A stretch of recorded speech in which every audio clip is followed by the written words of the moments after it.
ನಮಸ್ಕಾರ ಎಲ್ರಿಗೂ, ಹೇಗಿದ್ದೀರಾ? ಇವತ್ತಿನ ವ್ಲಾಗ್ ಯಾರು ಶುರು ಮಾಡ್ತಾ ಇದ್ದಾರೆ, ಯಾಕಪ್ಪ ಏನ್ ಟ್ವಿಸ್ಟ್ ಇದೆ ಅಂತ ಗೊತ್ತಾಗ್ಬೇಕಾ? ಪೂರ್ತಿ ವ್ಲಾಗ್ನ ನೋಡಿ.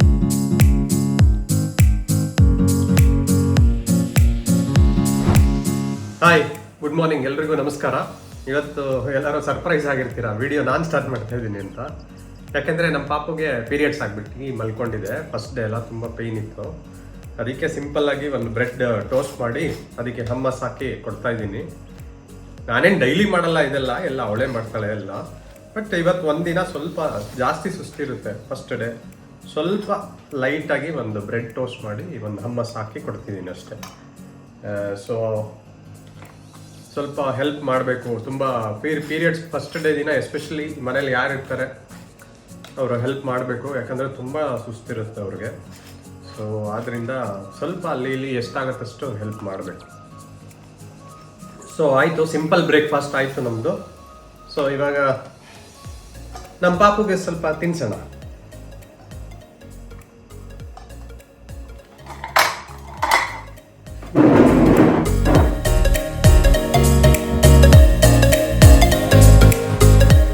ಹಾಯ್ ಪಾಪು, ಎದಳು ತಿಂಡಿ ತಿನ್ನೋಣ. ಹೇಗಿದೆ ಹೊಟ್ಟೆ ನೋವು? ರಾತ್ರಿ ಇಡೀ ಫುಲ್ ಪೇನ್ ಇತ್ತು. ಎದಳು ತಿಂಡಿ ತಿನ್ನೋಣ, ಸ್ವಲ್ಪ ಎನರ್ಜಿ ಬರುತ್ತೆ. ನಿಮ್ಗೆ ಇಷ್ಟ ಆಗುತ್ತೋ ಇಲ್ವೋ ಏನೋ ಮಾಡಿದ್ದೀನಿ. ಅಲ್ಲಿ ನೋಡು, ರೆಕಾರ್ಡ್ ಮಾಡ್ತಾ ಇದ್ದೀರಾ? ನಿಮ್ಗೆ ಹೇಳು ಎಲ್ಲರಿಗೂ ಹಾಯ್ ಅಂತ. ಎಲ್ಲರಿಗೂ ಹಾಯ್. ನಿಮ್ಗೆ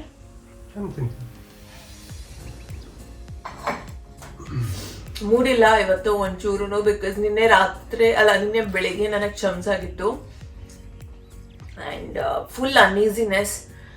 ಇವತ್ತು ಬೆಳಿಗ್ಗೆ ಎದ್ದು ಸ್ವಲ್ಪ ಫ್ರೆಶನ್ ಅಪ್ ಆಗಿ ನಾನು ಮಲಗಿದ್ದೆ ಅಂಡ್ ಅವ್ರಿಗೆ ಹೇಳಿದೆ ಬ್ರೆಡ್ ಟೋಸ್ಟ್ ಮತ್ತೆ ಹಮ್ಮಸ್ ಮಾಡ್ತೀರಾ ಅಂತ ತಂದು ಕೊಟ್ಟಿದ್ದಾರೆ.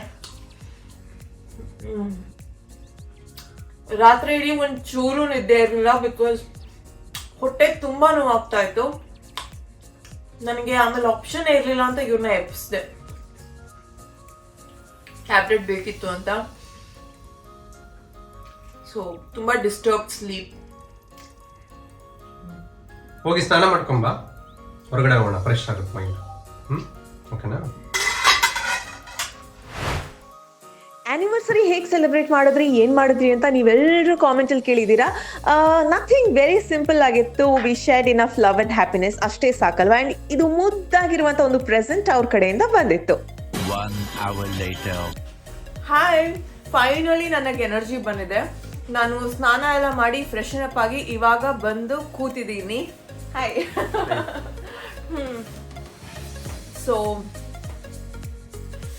ಏನ್ ಹೇಳ್ಬೇಕಂತ ಇದ್ದೆ, ನಾವು ಪ್ರತಿದಿನ ವೇಟ್ ನೋಡ್ತೀವಿ. ಇವತ್ತು ನೋಡಿದ್ರೆ ನನ್ನ ವೇಟ್ 1 kg ಜಾಸ್ತಿ ಇದೆ. ಯೂಶಲಿ ಪೀರಿಯಡ್ಸ್ ಟೈಮಲ್ಲಿ ಏನಾಗುತ್ತೆ ಗೊತ್ತಾ, ಚಮ್ಸ್ ಟೈಮ್ನಲ್ಲಿ ನನಗೆ ವೇಟ್ ಗೇನ್ ಆಗ್ತೀನಿ ನಾನು. ಬಾಡಿ ಬ್ಲೋಟಿಂಗ್ ಆಗುತ್ತಲ್ಲ, ಹೊಟ್ಟೆ ಬ್ಲೋಟಿಂಗ್ ಆಗುತ್ತೆ. ಸೊ ಅವ್ರ ವೇಟ್ ಇವತ್ತು ಕಮ್ಮಿ ಇದೆ, ನನ್ನ ಜಾಸ್ತಿ ಆಗಿದೆ. ನಂಗೆ ಫುಲ್ ಬೇಜಾರಾಗೋಯ್ತು. ಬಟ್ ದೆನ್ ರಿಯಲೈಸ್ ಆಯಿತು, ಪೀರಿಯಡ್ಸ್ ಅಲ್ಲಿ ಇದ್ದೀನಿ ಅಂದಮೇಲೆ ಜಾಸ್ತಿ ಆಗೇ ಆಗುತ್ತೆ ಅಂತ.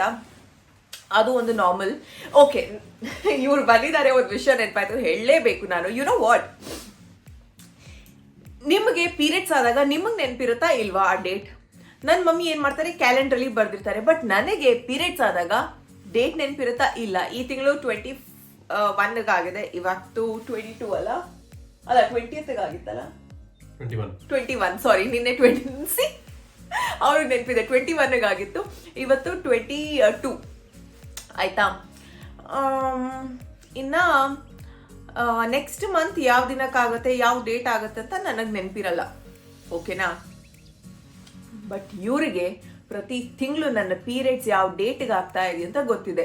ಆ್ಯಂಡ್ ಇವಾಗ ಯಾಕಂತ ಗೊತ್ತಿಲ್ಲ, ಈ ಮಂತ್ ಮಾತ್ರ ನನಗೆ 5 days ಬೇಗ ಆಗಿದೆ. 25th ಆಗ್ತಾ ಇರಬೇಕಾಗಿತ್ತು, ಬಟ್ 21st ಆಗಿದೆ ಅಲ್ವಾ.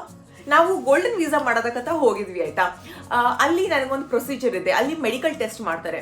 ಸೊ ಆ ಮೆಡಿಕಲ್ ಟೆಸ್ಟ್ ಪ್ರೊಸೀಜರಲ್ಲಿ ಅವ್ರು ಕೇಳಿದ್ರು, ನಿಮಗೆ ಪೀರಿಯಡ್ಸ್ ಯಾವಾಗ ಆಗಿದ್ದು? ಐ ಸೆಡ್ 1 ನಿಮಿಷ please, I call my husband. ಅವರು ನಕ್ಕಿದ್ರು ಜೋರಾಗಿ. ಆ್ಯಂಡ್ ನಾನು ಹೇಳಿದೆ, 25th ಆಗಿತ್ತು ಅಂತ ನನ್ನ ಹಸ್ಬೆಂಡ್ ಹೇಳಿದ್ರು. ಆ್ಯಂಡ್ ಅವರು ಇಂಡಿಯನ್ ಡಾಕ್ಟರ್ ಆಗಿದ್ರು ಅಲ್ಲಿ. She was like usually western ಕಂಟ್ರೀಸಲ್ಲೆಲ್ಲ ಫುಲ್ ಕಾಮನ್, ನಾನು ನೋಡ್ತೀನಿ ಇಲ್ಲಿ ಬರ್ತಾರೆ ಲೇಡೀಸ್, ನಾನು ಯಜಮಾನ್ರ ಹತ್ರ ಕೇಳ್ತೀನಿ ಅಂತ ಫೋನ್ ಮಾಡಿಬಿಟ್ಟು ಹೇಳ್ತಾರೆ. ಬಟ್ ನನಗೆ ಸಿಕ್ಕಿರುವಂಥ ಫಸ್ಟ್ ಇಂಡಿಯನ್ ಕೇಸ್ ನಿಮ್ಮದೇ.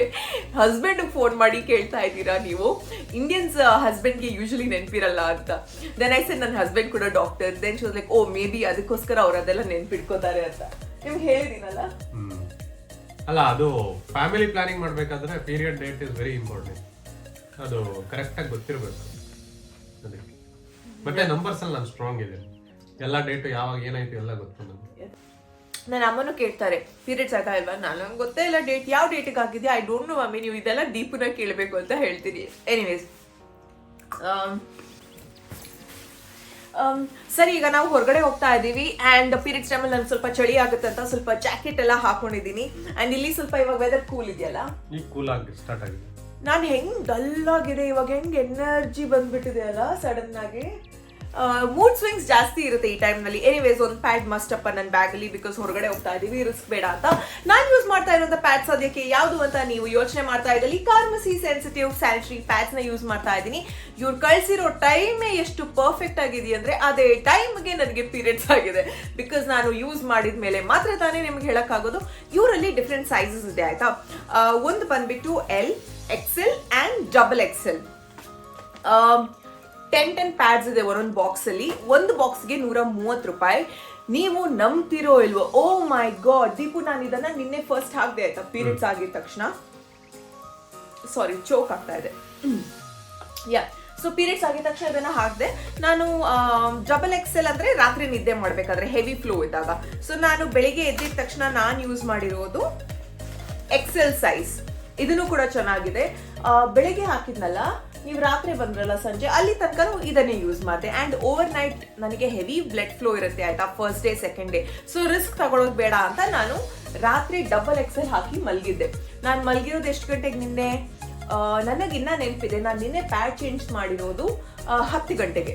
ಓಕೆ, 10 ಗಂಟೆಗೆ ಪ್ಯಾಡ್ ಚೇಂಜ್ ಮಾಡಿರೋಳು. ಇವತ್ತು ನಾನು ಬೆಳಿಗ್ಗೆ ಎದ್ದಿರೋದು ಎಷ್ಟು ಗಂಟೆಗೆ ಬೆಡ್ಡಿಂದ, 11:30 ಅಲ್ವಾ, 11:30 12 ಗಂಟೆ ಅಷ್ಟೊತ್ತಿಗೆ ಇವ್ರು ಬಂದರು. ಅಲ್ಲ, 12:30, ಎಸ್ 12:30ಗೆ ಇವ್ರು ಬಂದರು ಇವತ್ತು ಬೆಳಿಗ್ಗೆ ನನಗೆ ಬ್ರೇಕ್ಫಾಸ್ಟ್ ತಗೊಂಡು. ಆ ಹೊತ್ತು ತನಕನೂ ನಾನು XXL ಪ್ಯಾಡ್ನ ಇಟ್ಕೊಂಡಿದ್ದೆ. ಅಂದರೆ ಎಷ್ಟು ಗಂಟೆ ಆಯಿತು, ಮೋರ್ ದೆನ್ 12 hours ನಾನು ಒಂದು ಪ್ಯಾಡ್ನ ಯೂಸ್ ಮಾಡಿದ್ದೀನಿ. ಯೂಶ್ವಲಿ ಹೇಳ್ತಾರೆ 8 hours ಜಾಸ್ತಿ ಯೂಸ್ ಮಾಡಬೇಡಿ ಅಂತ, ಬಟ್ ತುಂಬ ಹೊಟ್ಟೆ ನೋವಾಗ್ತಾ ಇತ್ತು ನನಗೆ, ಎದ್ದೇಳಕ್ಕೆ ಆಗ್ತಾ ಇರಲಿಲ್ಲ. ಆದರೂ ಅಷ್ಟೊತ್ತು ಯೂಸ್ ಮಾಡಿ ಒಂಚೂರು ಆ ಏರಿಯಾದಲ್ಲಿ ಗಲೀಜ್ ಅನ್ನೋದೇ ಆಗಿರಲಿಲ್ಲ, ಕಂಫರ್ಟೇಬಲ್ ಆಗಿತ್ತು. ಅಂದರೆ ಅನ್ಕೊಳ್ಳಿ, ಬೆಸ್ಟ್ ಇದು. ತುಂಬಾ ಖುಷಿ ಆಯಿತು ನನಗೆ. ನಾನು ಯಾವ ಪ್ಯಾಡ್ ಬಗ್ಗೆನೋ ಇಷ್ಟೊಂದು ಖುಷಿ ಪಟ್ಟಿರಲಿಲ್ಲಪ್ಪ. ಫಾರ್ಮಸಿ ಅವರ ಈ ಒಂದು ಪ್ಯಾಡ್ಸ್ ಅಲ್ಲಿ ನಿಮಗೆ ಲಾರ್ಜ್, XL ಹಾಗೇನೆ XXL 3 ಡಿಫ್ರೆಂಟ್ ಸೈಜಸ್ ಸಿಗುತ್ತೆ. ಆ್ಯಂಡ್ ಈ ಥರದ ಕವರ್ಸ್ ಇದೆ ಇವರ ಪ್ಯಾಡ್ಸ್ ಅಲ್ಲಿ. ಕಾರ್ಮಸಿ ಅವರ ಈ ಒಂದು ಪ್ಯಾಡ್ಸ್ ಏನ್ ಬರುತ್ತೆ, ಅದಕ್ಕೆ ಈ ತರದ ಒಂದು ಡಿಸ್ಪೋಸಬಲ್ ಬ್ಯಾಗ್ ಬರುತ್ತೆ. ಇದು ಸೇಫ್, ಹ್ಯಾಸಲ್ ಫ್ರೀ ಹಾಗೇನೆ ಹೈಜಿನಿಕ್. ಆ್ಯಂಡ್ ಈ ಬ್ಯಾಗ್ ಏನಿದೆ, ಈ ಕವರ್ ಇದು ಬಯೋಡಿಗ್ರೇಡೇಬಲ್ ಬ್ಯಾಗ್. ಸೊ ನೀವು ಟೆನ್ಷನ್ ಮಾಡ್ಕೋಬೇಡಿ ಇದು ಯಾವ ಕವರ್ ಏನು ಅಂತ. ಸೊ ಇವಾಗ ನಾನು ಪ್ಯಾಡ್ ನಿಮಗೆ ಏನು ತೋರಿಸ್ತಾ ಇದ್ದೀನಿ, ಇಂಟ್ರೆಸ್ಟಿಂಗ್ ವಿಚಾರಗಳನ್ನ ನಿಮ್ಮ ಜೊತೆ ಹಂಚ್ಕೋಬೇಕು. ಪ್ಯಾಡ್ಸ್ನ ಕ್ಲೋಸ್ ಅಪ್ ತೋರಿಸ್ತಾ ಇದ್ದೀನಿ, ಯಾಕಂದ್ರೆ ನಿಮ್ಗೂ ಗೊತ್ತಾಗುತ್ತೆ ಅಂತ. ತುಂಬಾನೇ ಥಿನ್ ಆಗಿರುವಂತ ಲೇಯರ್ ಇದೆ. ಅಂಡ್ ಟಾಪ್ ಪೋರ್ಷನ್ ನೋಡಿದ್ರೆ ಇದು ಎಷ್ಟು ಡಿಫ್ರೆಂಟ್ ಆಗಿದೆ ಇದರ ಟೆಕ್ಸ್ಚರ್. ಇದು ಪ್ಲಾಂಟ್ ಬೇಸ್ಡ್ ಟೆಕ್ಸ್ಚರ್ ಇಂದ ಮಾಡಿರೋದು, ಅಂದ್ರೆ corn based texture, which means ಇದು ನಮ್ಮ ವೆಜೈನಲ್ ಏರಿಯಾಗೆ ಟಚ್ ಆದಾಗ ಯಾವುದೇ ರೀತಿಯ ರ್ಯಾಶ್, ಅನೀಸಿನೆಸ್, ಸ್ವೆಟ್ಟಿಂಗ್ ಅಥವಾ ಇಚಿನೆಸ್ ಆಗೋ ಚಾನ್ಸಸ್ಸೇ ಇಲ್ಲ ಅನ್ನೋದು. ಹಾಗೆಯೇ ಬ್ಯಾಕ್ ಪೋರ್ಷನ್ ಬಗ್ಗೆ ಮಾತಾಡಬೇಕು. And the back side layer ನೀವೇನ್ ನೋಡ್ತಾ ಇದ್ದೀರಾ, ಇಲ್ಲಿ ಪೋರ್ಸ್ ಕಾಣಿಸ್ತಾ ಇದೆ ಚಿಕ್ಕ ಚಿಕ್ಕದು. ಅಂದ್ರೆ ಅದರ ಅರ್ಥ ಏನು ಅಂದ್ರೆ ಇದು ಬ್ರೀದೇಬಲ್ ಮೆಟೀರಿಯಲ್ ಆಗಿದೆ. ಸೊ ಹಾಗಾಗಿ ಸ್ವೆಟ್ ಆಗುವಂತ ಚಾನ್ಸಸ್ ಇಲ್ವೇ ಇಲ್ಲ. ಸೊ ನಿಮಗೆ ಆ ಏರಿಯಾದಲ್ಲಿ ಸಫೋಕೇಟ್ ಆಗಲ್ಲ, ಸ್ವೆಟ್ ಆಗಲ್ಲ. ಸೊ ಅಂತ ಒಂದು ಟೆಕ್ನಿಕ್ ಇಂದ ಈ ಒಂದು ಪ್ಯಾಡ್ಸ್ ನ ಮಾಡಿದ್ದಾರೆ. ಎಷ್ಟು ಒಂದು ವಿಶೇಷವಾದ ಕಾನ್ಸೆಪ್ಟ್ ಅಲ್ವಾ. ಇದೀಗ ಕಾರ್ಮಸಿ ಅವರ 4ನೇ ವರ್ಷದ ಆನಿವರ್ಸರಿ ಸೇಲ್ ನಡೀತಾ ಇದೆ. ಸೊ ನಿಮಗೆ 40% ಡಿಸ್ಕೌಂಟ್ ಸಿಗುತ್ತೆ. ಇದರ ಜೊತೆಗೆ ನೀವು ನನ್ನ ಕೂಪನ್ ಕೋಡ್ ವೀಕ್ YT10 ಅಂತ ಯೂಸ್ ಮಾಡಿದ್ರೆ ಎಕ್ಸ್ಟ್ರಾ 10% ಆಫರ್ ಸಿಗುತ್ತೆ. ಡಿಸ್ಕ್ರಿಪ್ಷನ್ ಅಲ್ಲಿ ಇರುವಂತ ಲಿಂಕ್ ನ ಮಿಸ್ ಮಾಡದೆ ಕ್ಲಿಕ್ ಮಾಡಿ. ಇವರ ಪ್ರಾಡಕ್ಟ್ಸ್ ಅಮೆಝಾನ್ ಅಲ್ಲೂ ಕೂಡ ನಿಮಗೆ ಸಿಗುತ್ತೆ. ಪೀರಿಯಡ್ಸ್ ಟೈಮಲ್ಲೂ ನಿಮ್ಮ ಎಕ್ಸ್ಪೀರಿಯನ್ಸ್ ಕೂಡ ನನ್ನ ರೀತಿನಲ್ಲೇ ಇರುತ್ತಾ, ಯಾವ ರೀತಿನಲ್ಲಿ ಇರುತ್ತೆ ಅಂತ ಕಾಮೆಂಟ್ ಸೆಕ್ಷನ್ ಅಲ್ಲಿ ತಪ್ಪದೇ ತಿಳಿಸಿ. ಯುನೋ ಆ ಲೇಯರ್ ಇದೆಯಲ್ಲ ತುಂಬ ತಿನ್ನಿದೆ. ಆ್ಯಂಡ್ ಎಷ್ಟು ಖುಷಿ ಆಯ್ತಂದ್ರೆ ನನ್ನ ಫುಲ್ ಅಂಡರ್ವೇರ್ ಇದೆಯಲ್ಲ, ಸ್ಪೆಷಲಿ ಪೀರಿಯಡ್ಸ್ ಟೈಮಲ್ಲಿ ನಾನು ಒಂದು ಸ್ವಲ್ಪ ಜಾಸ್ತಿ ಬ್ರೀದೇಬಲ್ ಆಗಿರುವಂಥ ವೈಡ್ ಅಂಡರ್ವೇರ್ಸ್ನ ಹಾಕ್ತೀನಿ. ಅದಕ್ಕೆ ಈ ಪ್ಯಾಡ್ಸ್ ತುಂಬಾ ನೀಟಾಗಿ ಕೂತಿತ್ತು, ಮೇಲೆಯಿಂದ ಕೆಳಗಡೆ ಹಿಂಗೆ back front to back. So beautiful ಆಗಿ ಕವರೇಜ್ ಸಿಕ್ತು ನನಗೆ, ಎಕ್ಸ್ಟ್ರಾ ಕವರೇಜ್ ಸಿಕ್ತು, ಅಮೇಝಿಂಗ್ ಅನ್ನಿಸ್ತು. ಆ್ಯಂಡ್ ಎಷ್ಟು ತಿನ್ನಿದೆ ಗೊತ್ತಾ ಅದು, ಆ್ಯಂಡ್ ಸ್ಮೆಲ್ ಒಂಚೂರು ಇಲ್ಲ. ಆಲ್ಸೋ ಮೋಸ್ಟ್ ಇಂಪಾರ್ಟೆಂಟ್ ಥಿಂಗ್, ಇವರ ಪ್ಯಾಡ್ಸ್ ಬಂದ್ಬಿಟ್ಟು 100% ರ್ಯಾಶ್ ಫ್ರೀ ಪ್ಯಾಡ್ಸ್ ಅನ್ನೋದು ಗೈನಕಾಲಜಿಸ್ಟ್ ಅವರೇ ಸರ್ಟಿಫೈ ಮಾಡಿದ್ದಾರೆ. ಹಾಗೆಯೇ ಯಾವುದೇ ಹಾರ್ಶ್ ಕೆಮಿಕಲ್ ಸ್ಮೆಲ್ ಇಲ್ಲ. ಯೂಶಲಿ ಪ್ಯಾಡ್ಸ್ ಯಾವುದೇ ಬ್ರ್ಯಾಂಡ್ ಆಗಲಿ ಒಂದು ಸ್ವಲ್ಪ ಚೆನ್ನಾಗಿರುತ್ತಾ ಫ್ರೇಗ್ರೆನ್ಸ್ ಬರ್ತಾ ಇರುತ್ತಲ್ಲ ಅಂತೀವಿ, ಬಟ್ ಇದರಲ್ಲಿ ಯಾವುದೇ ರೀತಿಯ ಸ್ಮೆಲ್ ಇಲ್ಲ. ಸೊ ಕೆಮಿಕಲ್ಸ್ನ ಯೂಸ್ ಮಾಡಿಲ್ಲ. ಸೊ ಹಾಗಾಗಿ ನಿಮಗೆ ಆ ಏರಿಯಾದಲ್ಲಿ ಸ್ವೆಟ್ಟಿಂಗ್ ಆಗಲ್ಲ, ನಿಮ್ಮ ವೆಜೈನರಿ ಏರಿಯಾದಲ್ಲಿ, ಆ್ಯಂಡ್ ರ್ಯಾಷಸ್ ಆಗಲ್ಲ. ಸ್ಪೆಷಲಿ ಇದು ಮಾಡಿರೋದು ಸೆನ್ಸಿಟಿವ್ ಸ್ಕಿನ್ಸ್ಗೆ ಮಾತ್ರ. ಸೊ ನನ್ನ skin generally normal to dry skin ಆಗಿದ್ರು ಸೆನ್ಸಿಟಿವ್ ಏರಿಯಾದಲ್ಲೆಲ್ಲ ಸೆನ್ಸಿಟಿವ್ನೇ ಆಗಿರುತ್ತೆ. ಆ್ಯಂಡ್ ಅದೆಲ್ಲ ತುಂಬಾ ಸೂಕ್ಷ್ಮತೆ ಆಗಿರುವಂಥ ಏರಿಯಾಸ್. ಸೊ ಆ ಏರಿಯಾಸ್ಗೆ ಇಷ್ಟೊಂದು ಚೆನ್ನಾಗಿ ಇವ್ರು ಯೋಚನೆ ಮಾಡಿದ್ದಾರೆ ಅಂದರೆ I am in love with this brand. ಸರಿ ಬನ್ನಿ, ಇವಾಗ ನಾವು ಹೊರಗಡೆ ಹೋಗ್ಬೇಕು. ಗೋಲ್ಡನ್ ವೀಸಾಗೆ ನನ್ನ ಒಂದು ಸ್ಟ್ಯಾಂಪಿಂಗ್ ನ ಮುಗಿಸ್ಬೇಕು. ಅದಾದ್ಮೇಲೆ ಹೊರಗಡೆ ಹೋಗ್ಬೇಕು ಅಂತ ಇದೀವಿ. ಎಲ್ಲಿಗೆ ಏನು ಅಂತ ನಿಮ್ಗೆ ಹೇಳ್ತೀನಿ. ಇದೀಗ ನಾವು ಹೊರಟಿರೋದು ಒಂದು ಬ್ಯೂಟಿಫುಲ್ ಪ್ಲೇಸ್ಗೆ. ಆ ಪ್ಲೇಸ್ ಯಾವುದು ಅಂತ ನೋಡೋ ಕುತೂಹಲ ಇದ್ರೆ ವೇಟ್ ಮಾಡ್ತಾ ಇರಿ, ಆದಷ್ಟು ಬೇಗ ವಿಡಿಯೋ ಬರುತ್ತೆ. That's all for now. I hope ನಿಮಗೆ ಒಂದು ಶಾರ್ಟ್ ವ್ಲಾಗ್ ಇಷ್ಟವಾಗಿರುತ್ತೆ. ಇಷ್ಟವಾದಲ್ಲಿ ಮಿಸ್ ಮಾಡದೆ hit like, share and subscribe. ಪ್ರೀತಿ ಸದಾ ಹೀಗೆ ಇರಲಿ. ನಿಮ್ಮ ಕನ್ನಡತಿನ ಸದಾ ಪ್ರೋತ್ಸಾಹಿಸಿ. Lots of love. ಬಾಯ್.